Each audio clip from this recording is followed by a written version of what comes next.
Welcome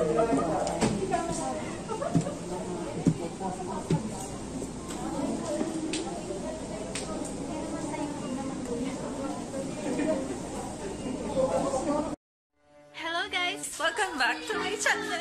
Isa sa pinaka-importante, isa sa pinaka-masaya at memorable siguro na mararanasan ko sa vlog ko, kasama yung family. Super saya kasi kasama si mama at si papa yung mga pamangkin ko. Let's see kung ano mangyayari! Hello guys! Good morning! Panibagong araw, panibagong ulit vlog para sa atin. Ingay, sorry. So for today's video, yes, kita nyo naman, ngayon po ay ang aking second and last dose of COVID-19 vaccination, AstraZeneca. So sa mga hindi pa po nakakanood ng aking first vlog para makarelate po kayo sa ating sasabihin ngayong araw na to, ay please panoorin nyo po yung aking first vlog here. Yan, ilalagay ko din po sa description box below yung link para at least makarelate kayo sa sasabihin natin. So for today's video po mga kamata, ngayon pupunta tayo sa clinic kasi super aga natin. Ang schedule ko po ng COVID vaccination ay 4 pa po, pero ngayon po ay no oras na ba? Check natin. 7:05 AM. Yeah, super aga. So ngayong araw po ay June 11 at yun na nga, kaya po ako maaga kasi bale may pupuntahan po ako ngayong morning. Pupunta po ako sa clinic. Kailangan ko po magpakuha ng dugo, and then after natin nun, kapag ka medyo maaga tayo, since meron tayong schedule 4 PM pa tayo, super aga ko, itatry ko kung tatanggapin ako doon sa clinic, sa vaccination center. Kung tatanggapin ako ng super aga, tatry natin, and then syempre iba-vlog ko din po. Hindi ko din po kasama si Love kasi siya po ay wala. Meron siyang pinuntahan na importante ngayong araw na to. So dalawa din yung pupuntahan niya ngayong araw na to. Katulad sa akin, hindi ko alam kung magkikita kami mamaya lunch or sa bahay na lang kayo magkikita. Yun, ngayon po ay naglalakad na ulit ako kasi sasakay muna ako ng jeep papunta dun sa clinic. And then yun, sana maaga po tayo makauwi mamaya kasi syempre may curfew kaya bawal tayong late. Pero okay lang, importante din naman tong gagawin natin kaya kahit medyo late tayo makauwi is valid reason naman din. Ayan, so yun nga, based on naman napanood nyo before sa first vlog ko, talagang super saklap ng side effect, and I'm expecting kasi nagkaroon ako ng side effect ng first dose. Sana wala nang mangyaring side effect ngayon sa aking second dose kasi ang hirap, halos dalhin ako sa hospital nung first side effect nung first dose ko, kaya let's go na po. Yan! One time nakita po kami nila dito sa kanyang paborito sa Chowking. Ang dami niyang favorite na kainan. Sakit lang paa niya.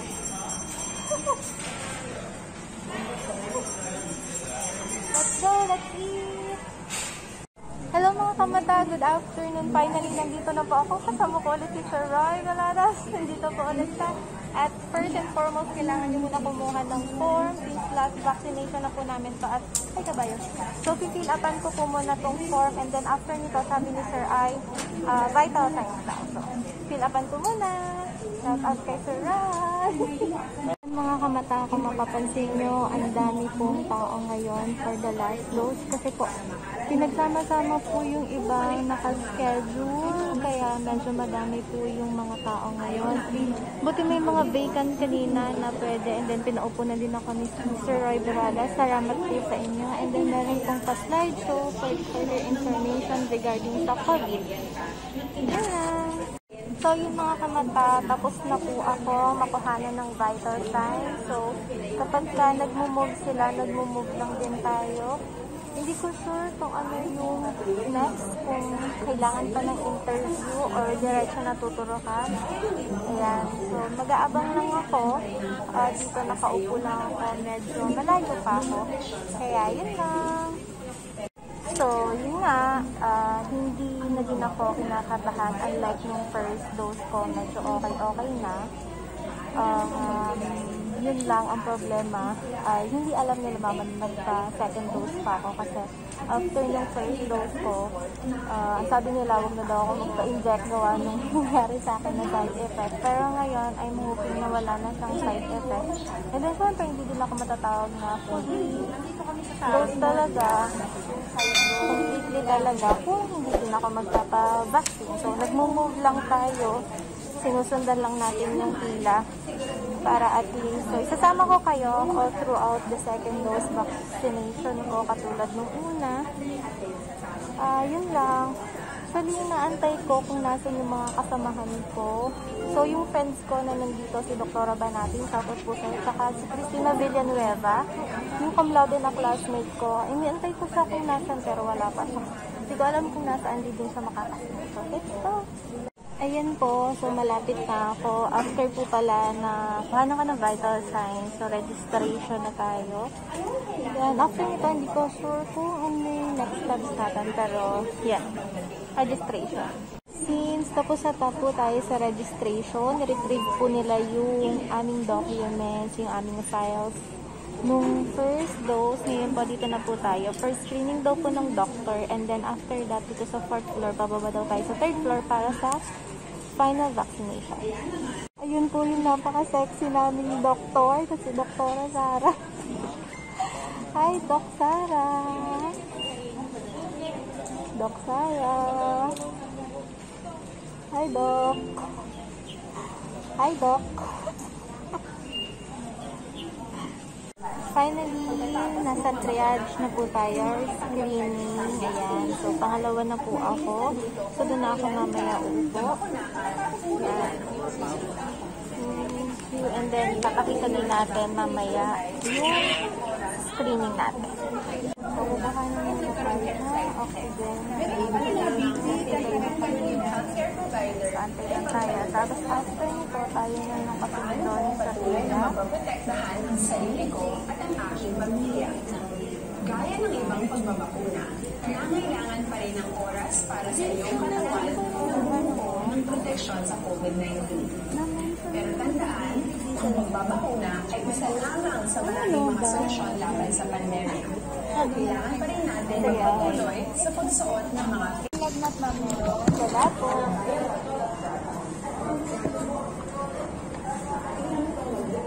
May exposure po sa ano? Parang dali. Wala po. Ano po yung first dose nila? Inaramdaman po after ba ko na? Ngayon po, inaramdaman. Allergy po sa pagkain sa gamot. Hindi po alam po sakit. Wala. Nag-usap kayo sa COVID. Dalawa po kayo ng COVID. Unang araw na ko yung birthday. Namatay na yata. Mahapon po yung birthday. Matagal talaga to. Hindi, nagkapalit kami ni Mahdi. Lubat na kasi yung kanya. Okay na po. Third floor naman. Hindi sa akin nakaabot.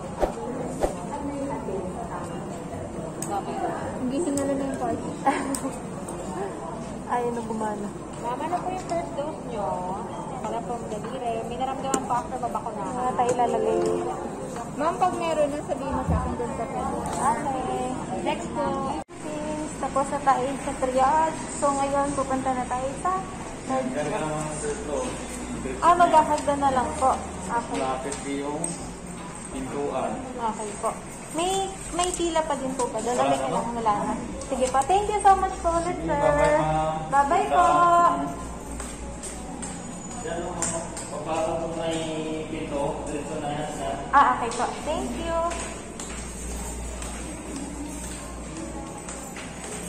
Yan, gano'n. Hello po, sir. Good afternoon. Dito tayo man, diretso po tayo. Saan po diretso? Opo. Salamat po. Yan. Dito na tayo. Okay lang po, okay lang po. Diretso na daw. Dito kasi. Alam kung saang diretso. Ito ata. Feeling ko dito na. So, nandito na tayo sa vaccination. Ayan. Yan. Sa step 5 natin, yun na yung vaccination. And then after nun, ayun na yung observation. Yun na yung step 7.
Thank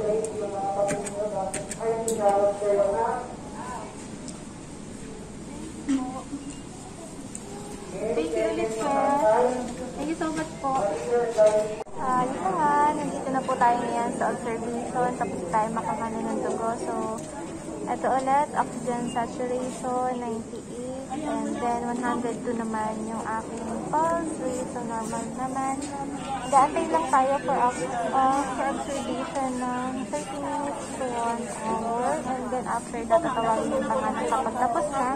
And then, tulad nila, ayan, nakapila na sila. So, tinawag na po yung mga pangalan nila. And then, ma'am, pag tinawag na yung pangalan, ano po ibig sabihin? Tapos na, no, ma'am?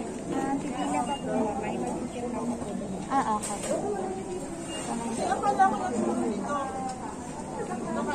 Thank you, ma'am. Sa lahat ng nabakunahan, kamusta po ang pakiramdam niyo ngayon? Okay naman? Walang masakit ang ulo? Walang nahihilo? Okay. Walang nahihirapang huminga? Walang pangangate? Wala bang nagugutom? Meron. Sige po, kumain na tayo. Okay. Maganda po tayo ng paracetamol and pain reliever just in case lagnatin o sumakit ang ulo mamaya sa bahay. Pag nag-allergy, pwede tayo mag-take ng cetirizine. And if ever nahirapang huminga, pwede tayong pumunta sa ER ng CDH. Sabihin nyo lang, post-vaccinated kayo. Okay po? Okay. Kung wala naman pong gagawin importante sa labas, diretso na po tayo ng bahay at magpahinga muna tayo ngayong araw na ito. Okay po? Sige po. Tatawagin namin ang pangalan nyo paisa-isa. Pupunta po kayo sa harap at papapirma sa doktor para makauwi na tayo. Siguraduhin nyo po na kompleto kayo ng BP at ng heart rate sa mga papel nyo at napirmahan nyo yung papel nyo. Okay po? Sige po. Tatawag na po kami.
Rona B. Nebres.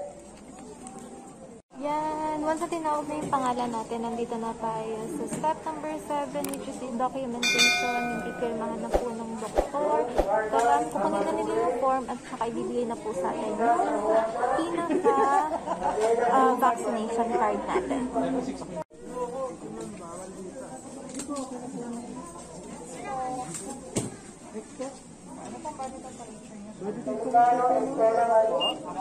$35.5. Escala Ermina, Ramos Dare, Espino Luis, Miguel Caritame, Igor Redondo, David Okay Ramos, na, thank you. Thank you so much. I'm fully vaccinated. Hello mga kabataan! Finally, natapos na po tayo sa ating vaccination at tayo pa ay fully vaccinated din ng COVID-19 AstraZeneca. Hanggang dito na lang po ang ating vlog. Don't forget to watch, like, and subscribe to our YouTube channel. And keep safe everyone. Bye! See you again on our next vlog. Bye!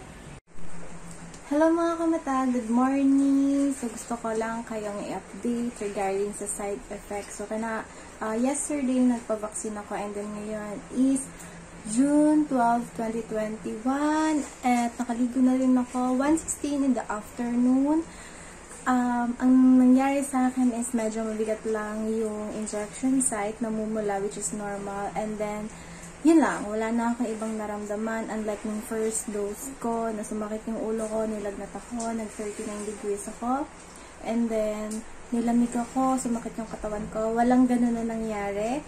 And thanks God na hindi ko na siya naramdaman dahil ang hirap talaga. So, gusto ko lang naman kayong i-update kung ano yung nangyari sa side effect ko. Thank you guys for watching in our vlog and see you again in our picture. Bye! Keep safe, everyone! Wait! There's more! Gusto ko lang sabihin sa sarili ko at sa inyo, mga viewers ko, na thank you, Lord. I am fully vaccinated and ready to unmask. Bye!